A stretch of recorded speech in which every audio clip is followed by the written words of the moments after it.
Good morning, everyone. My name is Frank Lenahan. I'm the Dean of the College of Business here, and it's my pleasure to welcome you and to wish you a good morning. I know you had a good evening last night.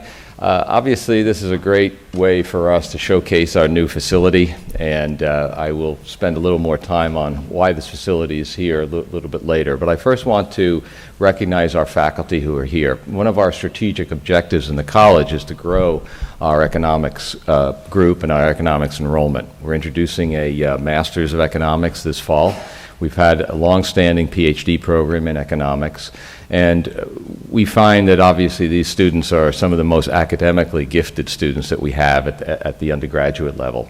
So we, this past year, raised our economics department to a School of Economics to highlight the faculty and to highlight this fact that it's a very important strategic initiative for us. Let me just introduce the faculty who are here. Dr. Andre Kerman will be speaking later. Also, Dr. Babas Madan, our director of the school, Dr. Costa Surface, and Dr. Maria Olivero. So again, it's really a pleasure because this fits so well with the expertise that we have and the national, international reputation that we have in the school for international trade and monetary policy. As I mentioned before, this building just opened, and it really is a tribute to the person I've been asked to introduce, our former dean, Dr. George Tzechekos. George will spend 10 years of his life, and probably feels like it was 50 years of his life being dean here. And it really was through his vision and through his dedication to our students, dedication to this university, that this building came into being. So it's been it's very difficult, obviously, to follow a legend. You know, if you think about all the basketball coaches, football coaches, and in any other area, any other leadership area, when you follow a legend, it's a difficult challenge. And it's been a difficult challenge for me, but it's been an honor because George and I are good friends. He's a real mentor. I still call him and ask him, and he just laughs at me now. He says, "Oh, I remember those days." So again, I want to recognize the contributions that he's made, and again, introduce Dr. George Tzechekos. Thank you, Frank. Thanks, George.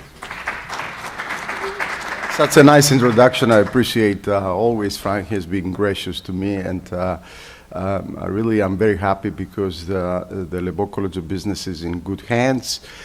Even though he's not an economist, he's really a leadership management professor, and under his leadership, Lebeau is doing better and better, much better compared to 10 years of my tenure here at Lebeau. But I have a different role today. I'm the chair of GIC, and I want to say how pleased I am that we have such a great program today for you. GIC is an organization that focuses on expanding the global dialogue on economic matters and brings together experts, economists, policymakers, academics, and the media in an effort to debate and create a very good background of analyzing recent events that impact international economics, international finance. We have the privilege to have with us in our board outstanding individuals that they contribute so much to the growth of organization. I want to mention to you that every year we hold anywhere between 15 to 20 conferences and forums and panel discussion across the world. Most recently we were in Paris. We plan to be in London within, I think, a few weeks, actually in May. We do have a conference up in New York on ETFs, and we continuously involve in our organization with a vision and the support of our members, 500 plus or so. And we have the really great programming. For those of you not members, I would, go outside and sign up right away and become member of GIC. With this, later on, I will introduce several of our board members here. Michael Drury, perhaps he's here. He's our vice chair of programs who has worked so hard to put together our programming activities on an annual basis. And please talk to Mike about the upcoming events. Also, I want to recognize some of the GIC staff members. Ben Gregg is our executive director. He is outside, I see him. Amanda and Jill are doing a tremendous job Jill is here, okay. Tremendous job in the logistics, but fundamentally, especially for this program here, Lisa Bogan has done an outstanding job. She's a director of external relations for the Lebeau College of Business, and I want to thank her for the support. This program was made possible simply because an individual with a lot of passion for GIC has provided support over the years, and this is an individual who doesn't need introductions. Is Bill Dangelberg, an emeritus dean of the Fox School of Business, and emeritus chair of GIC, and I don't know what would be the other emeritus thing that we can put you in your next to your qualifications, but I want to thank him for all the hard work and dedication in coming up with this program. And Bill, it's yours now. Thank you.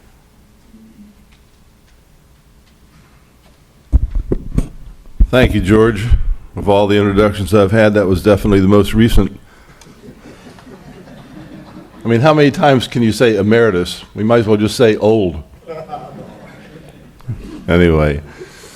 Yeah, GIC is a great organization. I was with it for at least 20 years or somewhere around in there, and we've come a long way. So I'm glad that you all came a long way. You can tell that the weather continues to affect our programs, including my condition, but also I'm sure that a lot of the people who were coming this morning thought, oh no, it's too cold. So we'll have to see how many of them actually warm up and start moving and join us as the program moves along. So this program is about monetary policy. It's obviously a headline. You know, in the olden days, nobody paid much attention to the Fed. It was very quiet. They didn't make announcements about things, and the Fed just did its job. But now it's kind of the headline on all the financial news programs and in the newspapers. Everything's about the Fed. The Fed is, the Federal Reserve is supposed to save us all because Washington, the fiscal policy side can't seem to get its act together. So, and also, of course, there's no escaping the fact that our Fed is a global institution. Things that happen here affect everybody, not necessarily in a favorable way. And so we'll hear lots of discussion about the impact of that. So we're now seeing monetary policy in transition. So we assembled a bunch of great experts to talk to you today. I'm not going to introduce them in detail. We have nice resumes and bios in the program, so I encourage you to look at them. So we'll start off with a quick look at how the economy is working, that kind of set the stage for where we are, what our issues are.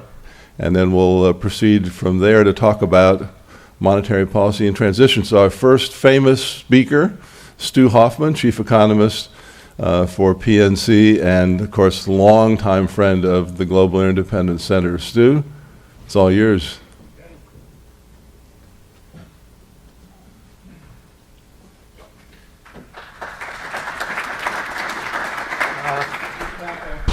Yeah, wait, you hold off on a minute. Thank you. I guess I'll stand here and, well, if I go back here, you can't see me. Close enough. I assume you can all hear me. Good morning. Thank you, Dunk. Pleasure to be on this panel with lots of friends. We won't, emeritus friends, like Dunk and Mickey and Bill and Catherine, etc. It is a great program. I'm very pleased to be able to kick it off and give you a broad economic overview, and then obviously, as was said, okay, there we go.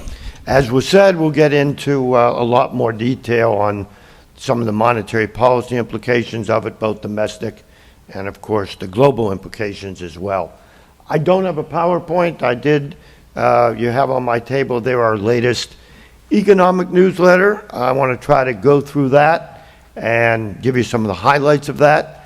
I guess I would put myself maybe slightly more positive than the consensus, although the consensus seems to be perhaps moving up in terms of whether this is the year the U.S. economy, after growing about 2% in real GDP terms over the last 4 years of this so-called economic recovery, can at least get up to trend or hopefully above trend economic growth, which would be at least 2.5% for real GDP, maybe something closer to 3%, and with that, generate a little more job growth, some corporate earnings growth, and the other positive things, even within the unemployment situation, maybe reducing the unusually long term of unemployment duration that many people are still suffering under, and bring down maybe some of the part-time work, turn that into full-time work. So what's going to do that, though? You know, kind of what are the driving forces underlying the economy that we think can push it forward? And of course, back to monetary policy, an important part of that. The debate that's been going on in the markets lately is we know economic growth was off to a slow start in the first couple months of the year. And since, like this morning, reminds us we can't quite shake, at least in this part of the country, can't quite shake off this bone-chilling weather. Is it more the weather, or is there something much weaker in the economy, consumer spending, business investment, fiscal policy, a lack of, say, generation or monetary policy effectiveness? I'm of the opinion that the weather did play an important role in keeping economic growth off to a slow start. Obviously, though, we're kind of at the point where you can't blame it on the weather anymore, even after this morning. So I think we've got to see better economic data. And I'm a bit encouraged, the data we've seen on March. Retail sales were quite strong just before I got up here, and I'll be anxious to see whether housing starts were announced, or they were announced, whether they did any improving in March. But auto sales were better, job growth was somewhat better, retail sales were better. I think we'll probably see over the next couple of months better housing data, consumer confidence, income growth. All of those things in March were noticeably better. Now, saying that, you know, any one month the data can do just about anything, and so I'm always a big fan of looking at underlying trends. So still, when you look at the first quarter, more than likely when it's announced in a couple weeks, GDP growth was less than 2%, maybe 1.5% to 2%. That's not good enough, and it certainly makes it harder to break out to 2.5% to 3% economic growth. But the next few months really will kind of the rubber match. If the economy doesn't look better this spring, jobs, consumer spending, business investment, certainly housing, and putting a global spin on it, exports, and which were quite weak in February, then I think you'll see a lot of adjustments in the markets. People adjusting down forecasts to say, well, we really have not been able to break out of this subpar rut the economy's been stuck in at around 2% economic growth. That is, I think, what we're going to figure out in the next few months. As I said at the beginning, I'm a little bit more on the optimistic side. I do think the data this spring will show that the economy was held back and there's some catching up and picking up to do, and that going forward into the latter part of the year, the second half of the year, that momentum can be sustained. I think some of it is monetary policy. Some of it, I think, is definitely less drag from fiscal policy. We don't have a repeat of the last several years in terms of the uncertainty or the threat of a government shutdown or another increase in taxes or reduction in spending. If anything, the bipartisan budget deal a couple of months ago replaced the sequester with slightly less fiscal restraint. Although, if you're like me and you finished up your taxes yesterday, you found out the tax hike turned out to be a bit more of a problem. A little more taxing at the upper income levels, I guess, than might have been thought, and we're going to see that. probably in why the CBO just revised down again its deficit projection for for this year and the next couple of years, and I suspect they're still somewhat on the high side. But fiscal restraint is not there, and even some degree of fiscal uncertainty has been reduced. And so I do think that also was a drag on the economy. So where does the growth come from? Well, always consumers, always all of us, because we're still 70% of the economy. I think we are going to see about 2.5 million new jobs this year. Clearly, we didn't see that in the first quarter, which means to make up for that, we are going to, if I'm right, start seeing some 200 plus monthly job numbers that come out every Friday. And, you know, these things never go in a straight line. In fact, they do just the opposite. They zigzag around like crazy. But I think the trend will be a bit better than 200,000. The unemployment rate will go down, both the U3 and probably even the so-called U6, which includes people working part-time that would rather work full-time, because I think we will see more people getting full-time jobs that want them, and probably some improvement in hours as well. Wages, it's interesting right now. If you look at wages, overall wages are still pretty steady, just over 2%. But when you break them down between supervisory workers and sort of, I'll call it blue collar, white collar, although that's not exactly the way it is. Blue collar wages are rising more rapidly now. And some of that is because we're seeing an improvement in manufacturing. I also think you're seeing productivity there, and you are seeing it. Now, the total number hasn't accelerated. It's just around 2%. If you look at average hourly earnings or the ECI, the Employment Compensation Index, that comes out every quarter. But I think we will actually see a little bit of acceleration of wages this year, from around 2% to a little over. So more people working the same or maybe more overtime hours, and on average being paid a little more. I think that provides for faster income growth. Pre-tax, probably similar after tax compared to last year, because there are no additional tax increases. And so I think that does help consumer spending grow by at least, say, 2.5% this year. That doesn't get you to the 3% GDP growth. Clearly, you need something more than that. And that's where I look at business investment. Business investment definitely, well, it's beginning to improve, certainly on the construction side. We're seeing it in the private sector. We are seeing improvements in retail and office, some office space, some hotel properties, certainly multifamily, although that's classified as residential. So the construction side of the economy. And I know PNC sees that, and we see that very clearly. One of the strongest growth in loans is in commercial real estate. And that's been going on for some time now, and I think we're seeing better deals. We are seeing more requests, what we'll call credit-worthy borrowers, and while, of course, some of that is C&I loans, commercial, industrial, we're seeing it in the commercial real estate space. So I think if we're typical, and I think we are, that area that has been so weak in the private sector is turning around. The public sector we'll get to in a minute, state and local government, and the investments they make in infrastructure, and even there I think maybe things are starting to turn up a little bit. On the equipment and software side, that's where businesses have continued to hold back. We haven't seen much of an acceleration. I mean, it's been steady growth, 3 or 4%, probably was again in the first quarter when we get the data. So that's a little more questionable whether you're going to see an acceleration in equipment and spending. Capacity utilization rates are still fairly low, and that means the need isn't there, but in the technology side where things are new and improved, as opposed to just building another type of equipment or machinery.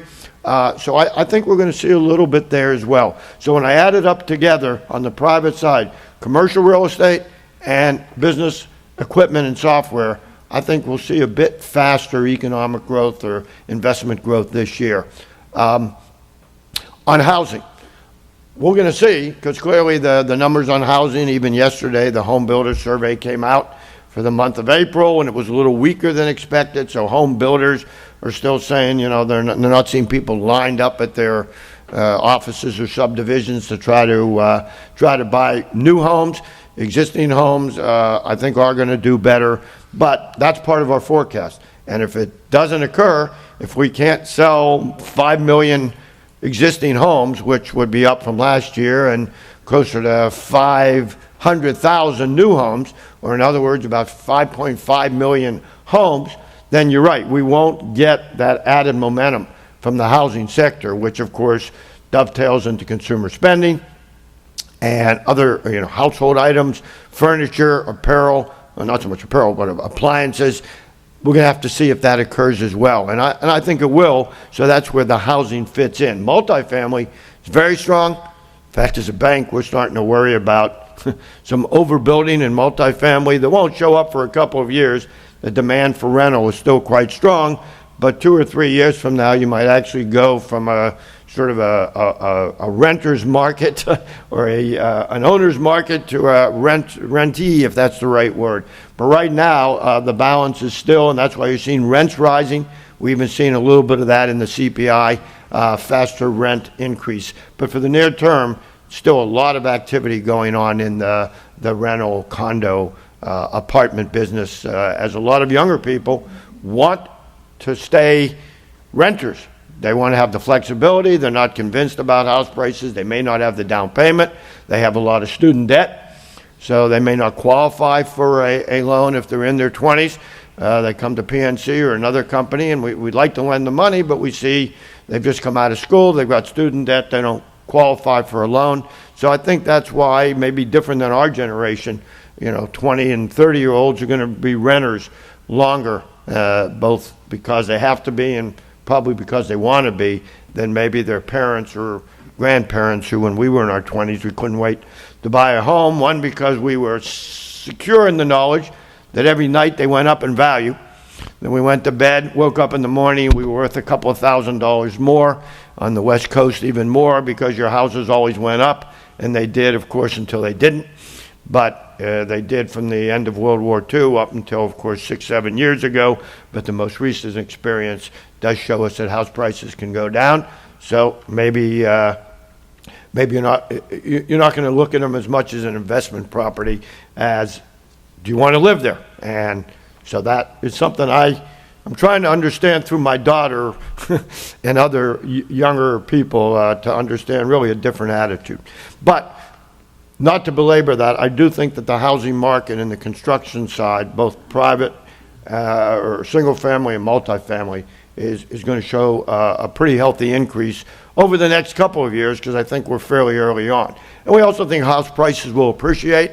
Last year you had this double-digit increase at the national level, but that's because so many of the sand states, Arizona and Vegas and parts of Florida, were growing 20, California growing 25%, but that's after having been off 50 or 60, and that sort of distorted the numbers. I can assure you that in Philadelphia and Pittsburgh and Cincinnati and so many areas around here, the East Coast and the Midwest, including New Jersey, prices weren't going up 10, 12%.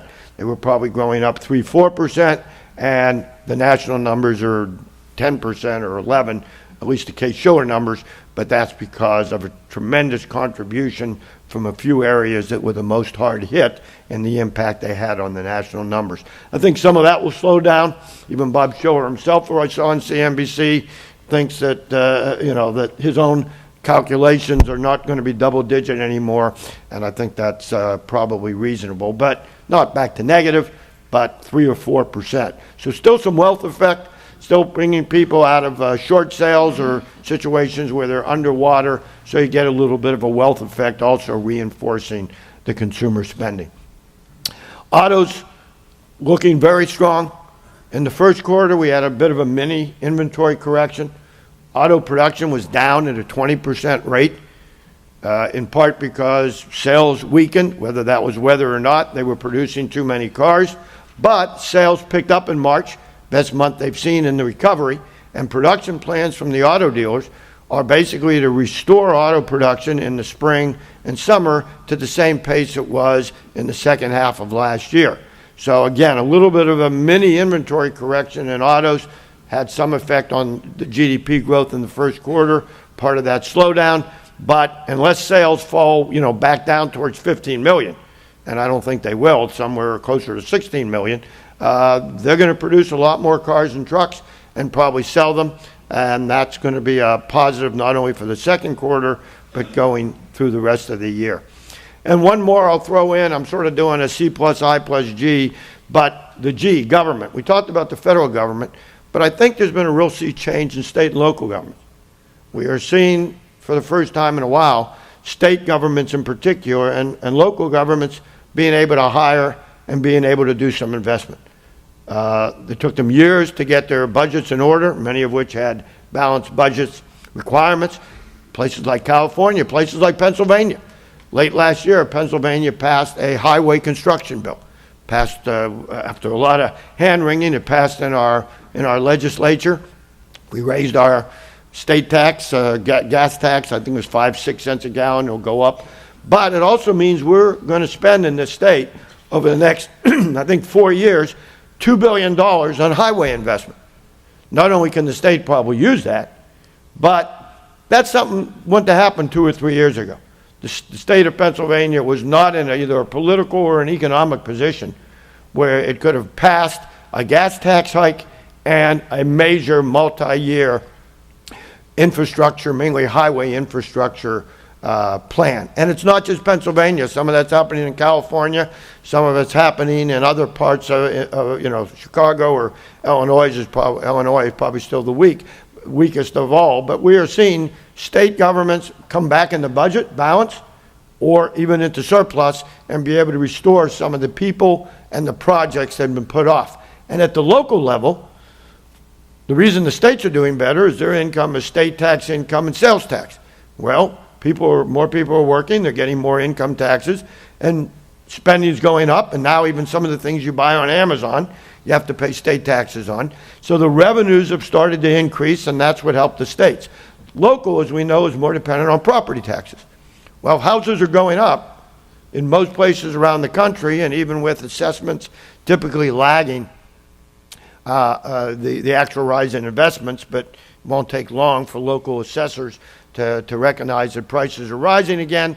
Revenues at the school districts and at local municipalities are going to go up as well. And we're going to see them also, I think, be able to start some projects, hire some people, particularly public safety, teachers, to bring them back. And we've actually seen the jobs of state government or local government, state and local, have risen over the last 8 or 9 months. Not by much, but after falling in 10, 11, 12, and through the first half of 13.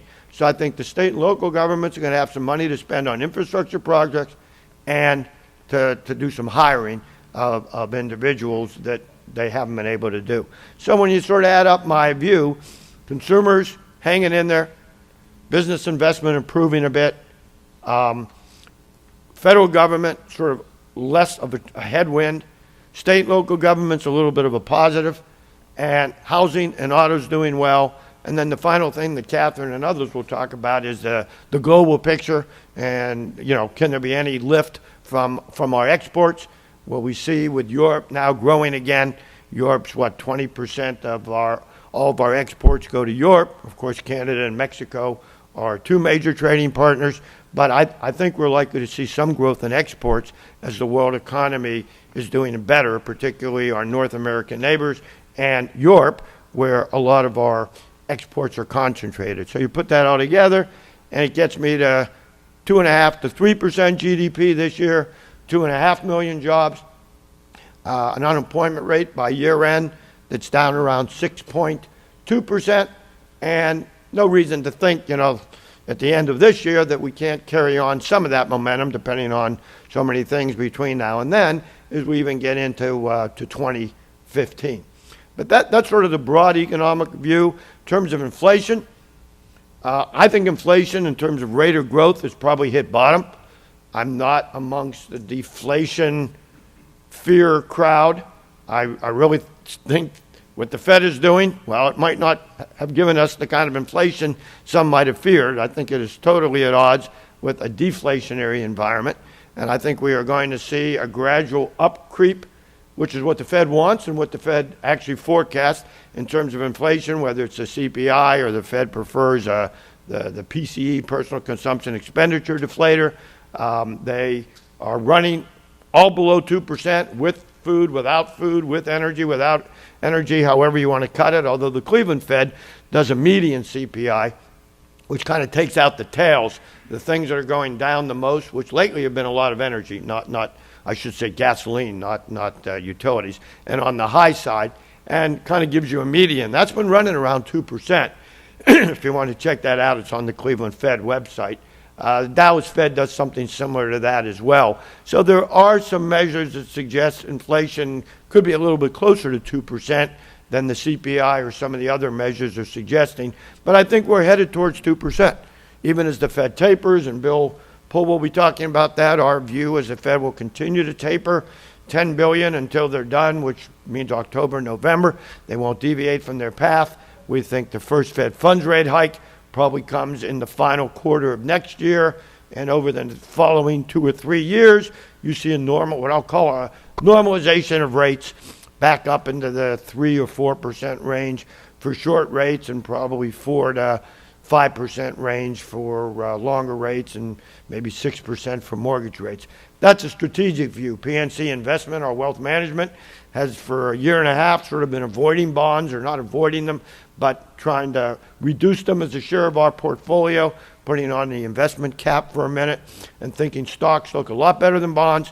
And while we might be going through a correction in the stock market now, and who knows, and of course if you turn on CNBC, you can still find, what's his name, doom and gloom report, what is that guy, who will come on, what's his name? Faber, yes, and others like him. I call them the vampire economists, that will always come out at the first bad day on the market and tell you this is the beginning of a 20 or 30% downdraft.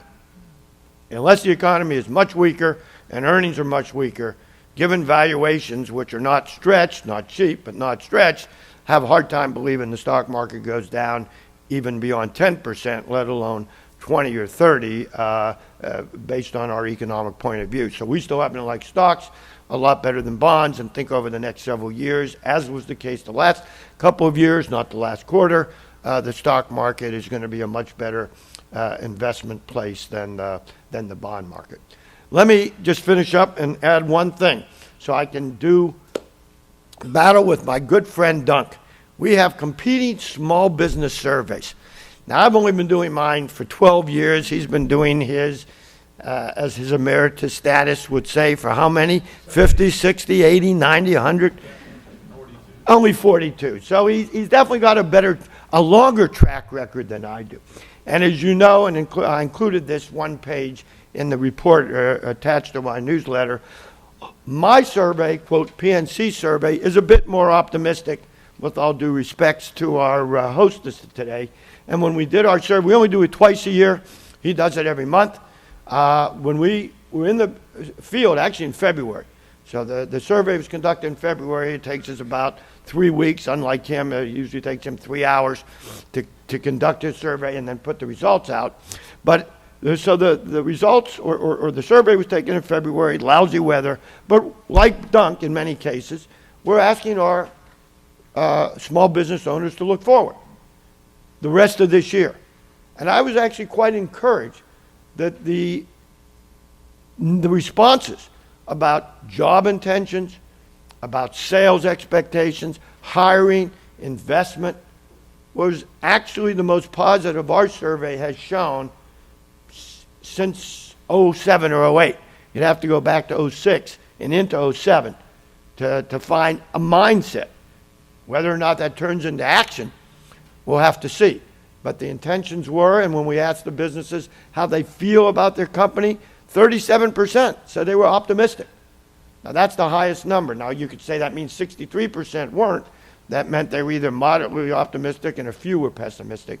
But viewing this as trends, and it's not seasonally adjusted, so I tend to think of it as compared to last spring rather than last fall, because there may be some seasonal differences between a spring survey and an autumn survey.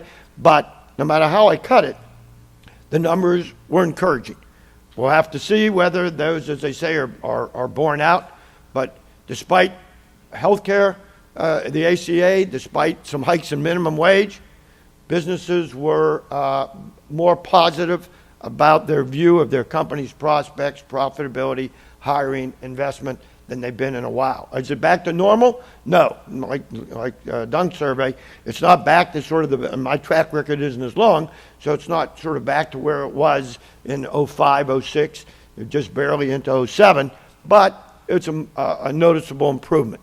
So we'll see if it comes true, but I view that as somewhat of because we all agree small businesses are very important, but I view that as at least a positive sign, lending credence to a forecast that economic growth this year, overall, jobs, employment, GDP, sales, will be better than last year, and that small businesses, what we call the grassroots of the American economy, will actually be doing some hiring and see some better sales and respond with some better investments and be part of what helps the U.S. economy get out of this 2% GDP growth rut and hopefully work its way up to at least 2.5% or 3%, and we'll see whether it comes to pass or not.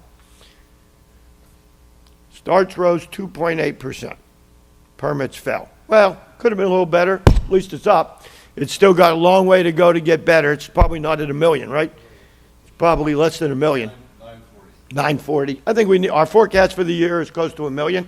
So clearly in the first quarter, we're below that. So it sort of goes to what I said. If that had been down 5 or 10%, I'd have said, never mind. And I'd have given you a brand new forecast, totally free of charge. But at least in the first time I would have had to revoke a forecast before I even said thank you very much and concluded the response. So I'll leave it at that and say I'll still remain a bit on the optimistic side, and hopefully that'll set the stage for some of the discussions later on by the other very good panelists who are here to follow. Thank you very much. Time for Q&A or not. I get to go first. You go. You get the rebuttal. You can sit right there. Never insult your host. Okay, that looks pretty good. All right, well, as Stu said, small businesses are important. If you look at the government data and look at what the SBA claims, small businesses produce about half of the private GDP and employ about half of the private sector workforce. My guess is those numbers are a little worse now if you could get really current data, but it takes a while to kind of partition those data and separate them out. There are 6 million employer firms in the United States, 6 million who pay Social Security on at least one worker. 90% of them have fewer than 20 workers, so that's like 5.5 million are under 20 employees. So small businesses are small, and they when you add them up, it's big business. So I'm going to give you a little bit of a picture of where the economy looks from the small business perspective. I've been arguing that we really have a bifurcated economy, that the small business sector is barely growing. It grows a little bit because it really is affected by population growth. Every year we have 3 million new people added. That's 3 million more haircuts. GE does not give haircuts. Well, it may be on some things, but not on heads.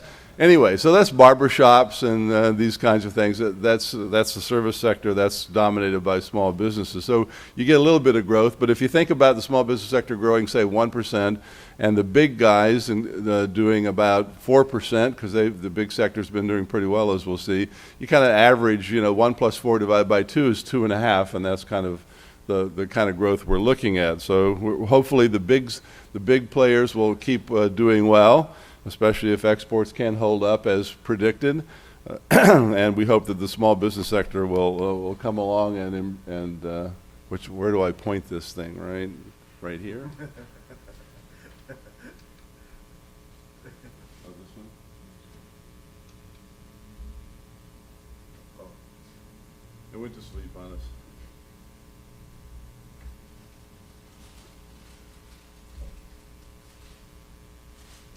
Hey, we got it. Okay.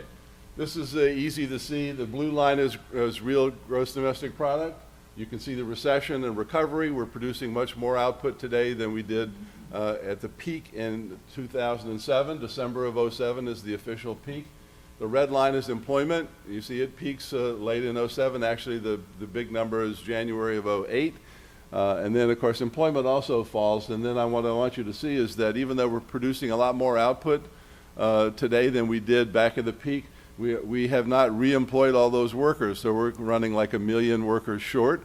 Some people say that's a great story for productivity, and certainly productivity did improve during the recession. You do learn how to work with less and do better and take care of the P's and Q's and the details. But I think really it's mostly a change in the composition of GDP. And here's what it looks like. That's housing starts. You can see housing starts went up to a 2.2 million annual rate and then fell all the way to 500,000. When you're in a hole, right, you stop digging. We did finally stop digging. The solid line is just a rough estimate, say, based on demographics, the fact that we have 3 million more people, that we have household formations, et cetera, how many, steady state starts should we have? And the answer would be about 1.5 million. But we can argue about that. My point is that we're missing hundreds of thousands of housing starts from the GDP numbers. Housing is very labor intensive, very labor intensive. So how come GDP is so much bigger? Well, we've substituted manufacturing output, for example, which is terrific. We do have a lot of manufacturing output, and it's been doing very well. But we do need to catch up with this. We will catch up with this. That is, housing starts have got to go back up there somehow because the people are here and the population keeps growing. We need the houses. The housing inventory is very low. So I think that that'll improve. You can see what happened to ownership here. Barney Frank wanted to get everybody into affordable housing. He failed. He got us into unaffordable housing. So there's the result. But you can see everything to the right of that line, right, is our renters now. All right, so we had this big conversion. So we still have 1 million people living in houses. I guess they're underwater. We're just trying to figure out whether they're going to be owners or renters, right? So it's a nasty, nasty transition to have to be in. The game that the big financial firms played was very painful for a lot of ordinary folk, and that would be part of it. Interesting how big the decline here in home ownership is for the age 35 to 55 people. Those are the ones, I guess, who bit and got bitten, and so the adjustment is pretty painful. Not only did we build too many houses in the 03 to 07 period, but we built too many small businesses, strip malls, restaurants, retail outlets, and we filled them up with inventory based on the fact that the savings rate was about 2%. In the fourth quarter of '08, and suddenly we got scared and we increased our saving rate to about 6%, both of which are terrible numbers, but every point in the savings rate is $100 billion in spending. So kind of in the fourth quarter of '08, we cut our spending, you and I, consumers, at about a $500 billion annual rate, and of course that sent the economy into a tailspin. So you see we lost a lot of firms. The blue line is the firms that we lost. The red line is, of course, new starts. These come with a lag because it takes a while to find out whether somebody's failed and so on. But the story kind of is now. You can see that we do have more starts than we have terminations, but both of them are very low levels. So we're happy to see terminations at very low levels now. We've adjusted the stock of firms to your demands, but we'd like to see more starts because that's, of course, a job generator, and it's not as strong as we'd like it to be. Just the unemployment rate to remind you kind of what it looks like and where it's been. And here I have my interest rates and stock market chart. So talk about a bifurcated economy. You've got record high stock market with 6.7% unemployment, millions of people unemployed, There's the bifurcation. How's that happening? So the 1-year treasury is on the zero line, sitting right there at about 20 basis points or whatever. And there's your stock market up there. And all of us want to know, and maybe we'll find out today, what's going to happen as tapering happens and normalization happens. What impact will this have on the bifurcation? Consumers are pessimistic. This is the University of Michigan Index of Consumer Sentiment. I did this as a graduate student for 5 years at a date far to the left of 1978. But the all-time highs in 2000, we all thought we were, of course, saved with the .com, the catfood.com. We could retire with that. Didn't quite work out. But my point is consumers are not optimistic. If you're not optimistic and you're uncertain about the future, you're cautious. That means you spend a little bit less, and if everybody spends a little bit less, that's slow spending. So you drive the car another year instead of buying a new one this year. You can do that because cars are better now, and that's what it goes. This is what the index looks like, looking at the top third, middle third, and bottom third of the income distribution. You can see that the top third are doing very well, are happy. They're the ones who own all those stocks that are at record high levels. But the optimism, it does seem to have picked up in the middle third now in the past couple of quarters, but certainly the lower third are not looking very good in terms of that. Michigan also asks, what people think about government policy. Do you think it's good, fair, or bad?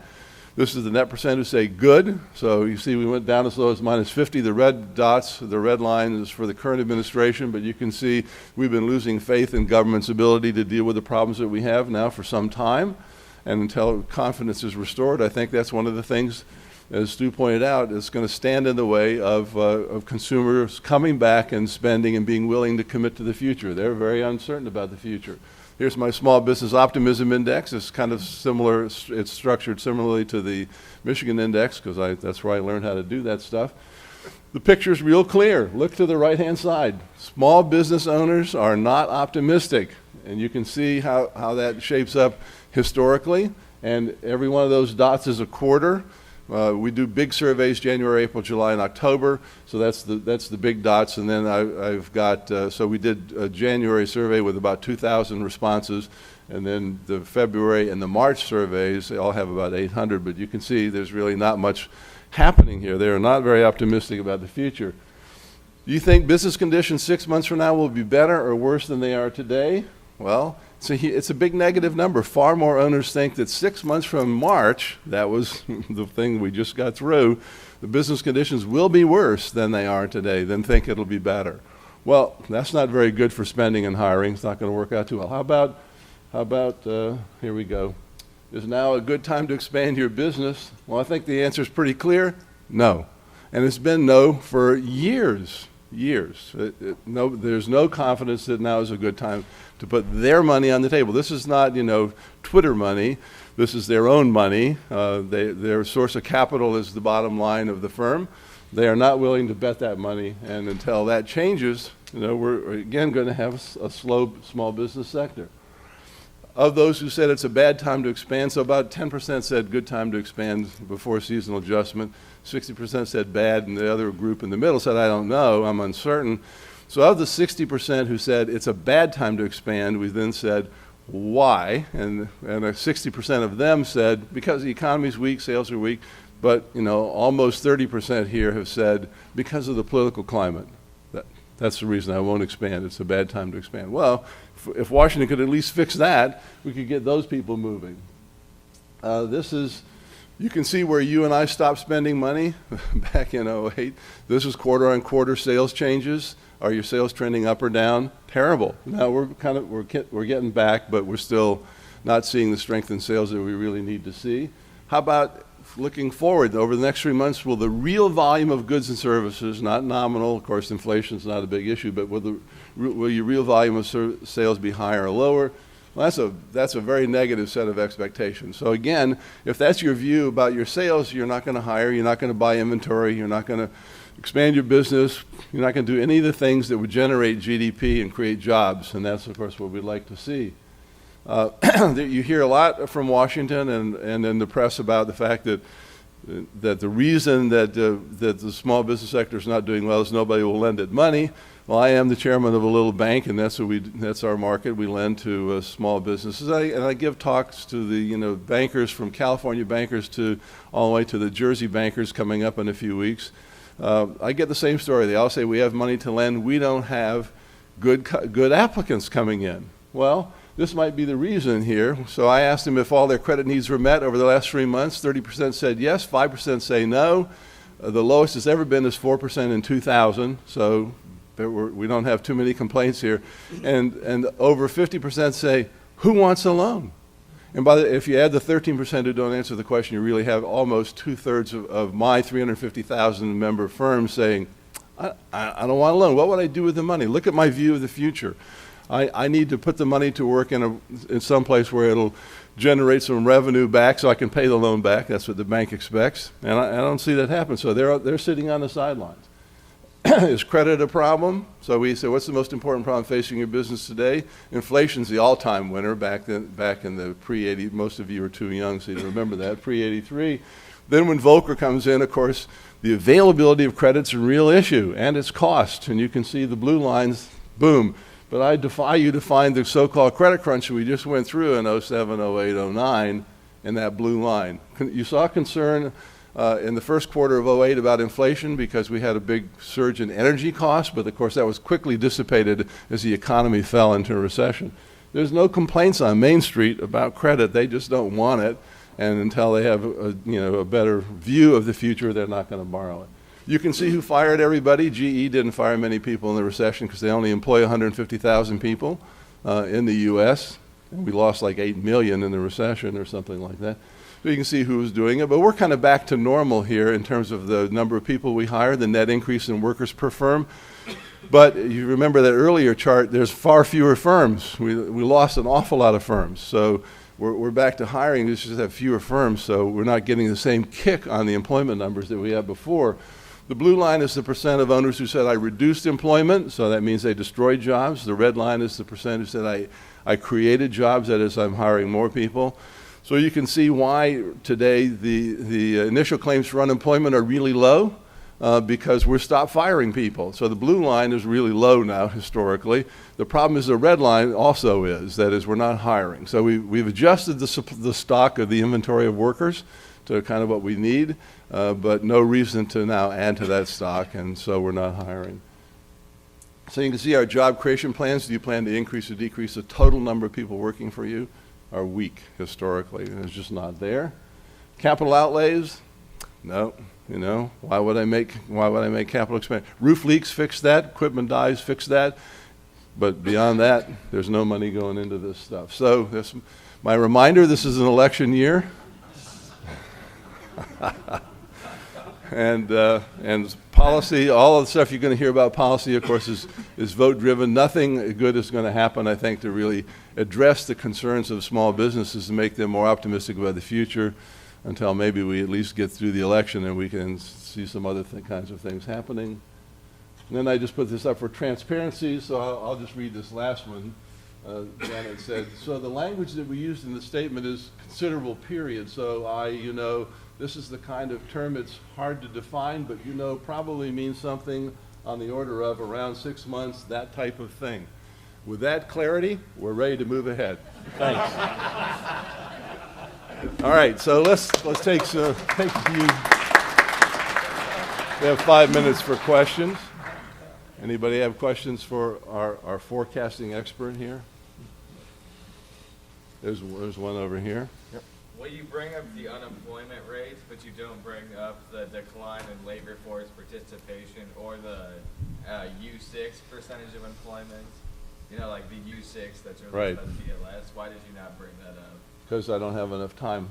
The question was, why didn't I talk about the U6 and the change in the participation rate? Well, that's certainly a concern. Remember, we measure unemployment, of course. The policy goal we have is if you want a job, we want you to have a job. So that's the concept behind the U3. We ask you if you want a job, and if you're looking for a job, then we count you unemployed if you don't have it. Otherwise, you have it if you, and then you're out of the labor force. So people are now leaving the labor force. The question is why? There are lots of old people like me leaving the labor force, and that's okay. We knew that was going to happen. The question is how many of them are leaving because they give up, et cetera, et cetera. And that's the U6 concept. People who are working part-time because they but want to work full-time, but they can't get a full-time job. So the U6 is running around 13% compared to the 6.7% that we have here. But so it's a concern. We look at it, but Don, quick observation. Labor force participation of people 55 and over is rising. Rising, right? And the absolute number of people employed in that age group did not fall during the recession. The issue is the prime age workers. Right. I guess on a side note, it's kind of hard to justify that older people, especially with what he said, are leaving the market? Because you don't go from 65.5% of the, those over 18 in the workforce, all of a sudden going down to 63.2%. What do you think is discouraging young people from joining the market? Or joining the labor force, I mean? Well, in the first quarter, there was quite a big increase, but we'll have to see whether or not that is going to change the downtrend. It certainly moderated a little bit, but your point is well taken that over the last couple of years, and as Bill added, it is those prime age workers. Now, I suspect some of them would be people your age who are staying in school longer because I think the benefits to that are worth the cost and time and effort, and hopefully they're making a good decision on that. There was some discussion about disability, that more people were going on disability. There was I guess it just came out in the first quarter of the last couple of years. They've tightened the eligibility rules, and for the first time, I think it was either the fourth or first quarter, they have the latest data. There are fewer people eligible for disability than there was the year before. So some of those individuals, legitimate or not, have found that they can basically get permanent unemployment by being on disability. But I suspect that, the heart of the issue is what you're talking about. A lot of those individuals have just been discouraged in that prime age group. They've just not felt that they can get a job or retain a job or get a job worth that pays them what they think they're worth and probably are worth, and so a lot of people have dropped out. What I always wonder about is we don't have any good measures on the so-called underground economy. Are these people really working in some ways, just quote, off the books? And, because you have to live somehow. So are they living with their parents? Are they really, starving? Or more than likely, I suspect the underground economy that we don't measure, the so-called, unmeasurable underground economy, has probably grown over the last couple of years is individuals who have, either because of tax reasons or because they can't get a job they want, have still found they can kind of moonlight and do types of things. That is not a desirable situation. I'm not suggesting it is, but it is sort of making the best with what you have. And if I'm right, or in general, over the next several years, the economy does do better, we should see a stabilization in the participation rate, maybe even an increase in the prime age participation rate over the next several years as job opportunities become more available at wages that are attractive. Mickey, real quick. Both of you mentioned productivity, and Dunk, you showed that GDP is above its prior expansion peak, but employment is still shy of that. And we see record-breaking profits, higher returns to capital, the labor share as a percentage of GDP shrinking. I can't understand why the product, and we see all this anecdotal evidence of technological innovations in various forms of production processes and new production. Why aren't the productivity numbers stronger? It seems to be a missing link. Can you all hear him in the back? Yep. I don't think the microphone's working. Yeah, he's saying all these good things are repeat it. happening. Why aren't the productivity numbers showing Why aren't the better productivity productivity? numbers showing stronger, reflecting the technological innovations and the record-breaking profits? I'm not sure that it's on. Oh, it is. Wow. Just not very loud. Well, I don't have a good answer. I don't have for a that, good. so- The question was basically the lack of productivity growth in the last couple of years. It was quite strong. Measured productivity yes, growth, yeah. It was quite strong at the beginning of the recovery back in 2010-11, which is often the case. But rather than remain strong, in fact, I think over the last year it's barely been positive. And if you believe the first quarter numbers, while they haven't come out yet, the implication of the increase in hours worked that we know about and GDP that's likely to be less than 2% would imply that the first quarter was another bummer quarter for productivity growth. Mickey, it's a great question. I don't have a good answer as well as to why productivity growth seems to be so low, measured official productivity growth. Something has to do with services versus production and the measurement issues, but I would have thought productivity would have been better and reflected in higher output growth rather than say you have you needed even fewer employees to generate the type of output growth because they were each more productive. My hunch is eventually somebody's going to show research showing that we mismeasured productivity, that to reconcile the record-breaking profits and with higher measured productivity, and maybe even higher measured GDP growth. So Mickey thinks that one of the economic scholars in here will do some research that will resolve that issue. All right, well, Stu, thank you very much. You were terrific. Thank you, Dunk.